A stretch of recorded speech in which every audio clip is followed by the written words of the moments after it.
If you've seen previous videos of my layout, you've seen this F7 control stand and the large scale signal that I built in the background. It had battery operated tap lights that had a remote control so I could illuminate them green or red. I've changed that. I've put LEDs inside those lamps and have wired them directly to the track. So, depending on the polarity of my throttle, I can make the lights indicate green or red. Green will always be oriented so that when I'm moving forward I'll see a green signal, and when reversing a red one. I control it with this Atlas twin switch on my control panel, which lets me also do the same with my tethered throttle on the other side of the layout. Forward, and then when powering down the light goes out. And then switching into reverse, turning the power on, the light goes red. So again, from the engineer's perspective, I see green or red depending on which way I'm going.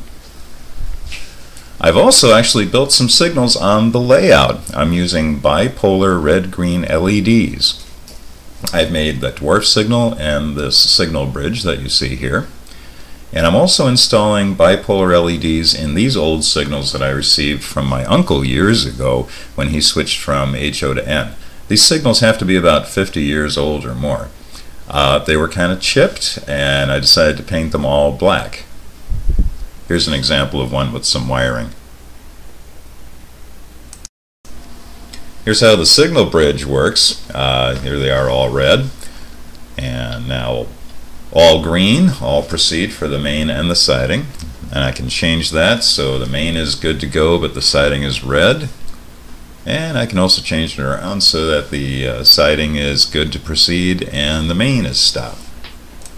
A couple more examples. This signal in the center of the screen controls access from the Mayfield branch to the main. And the other direction, this dwarf signal controls access to the Mayfield branch from the main in the other direction.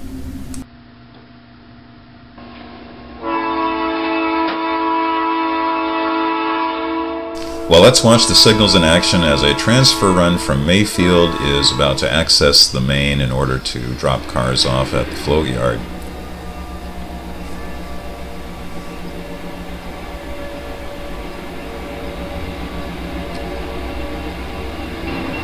But it has a red indication and it needs to stop here and wait for another freight to go by in the opposite direction first.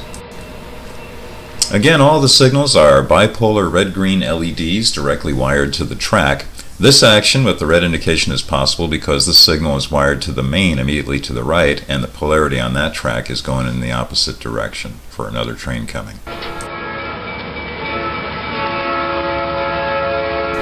And here comes that train. It's a long freight headed by 3 6-axle U-boats heading towards Selkirk.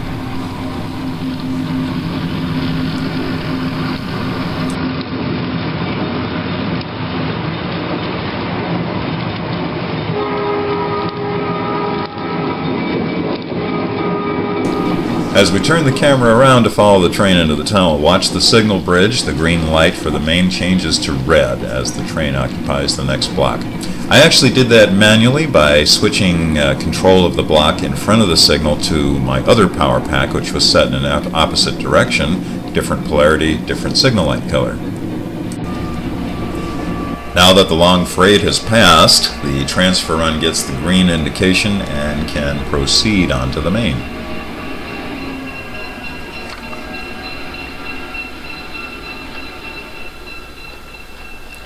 Looking at this action from the opposite direction, you can see the dwarf signal protecting the Marion branch is red, indicating traffic is coming from that direction. And the pair of Jeeps run the transfer run onto the main. Well, my signaling system is a pretty simple one, but it does enhance operations, and I love the way those lights look.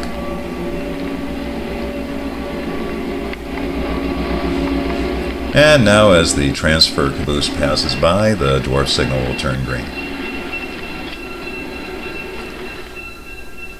Well, thanks a lot for taking a look at this latest ops snippets, signaling at Westmill. I plan to install more signals around the layout, and we'll post some more videos about that in the future. Thanks as always for watching.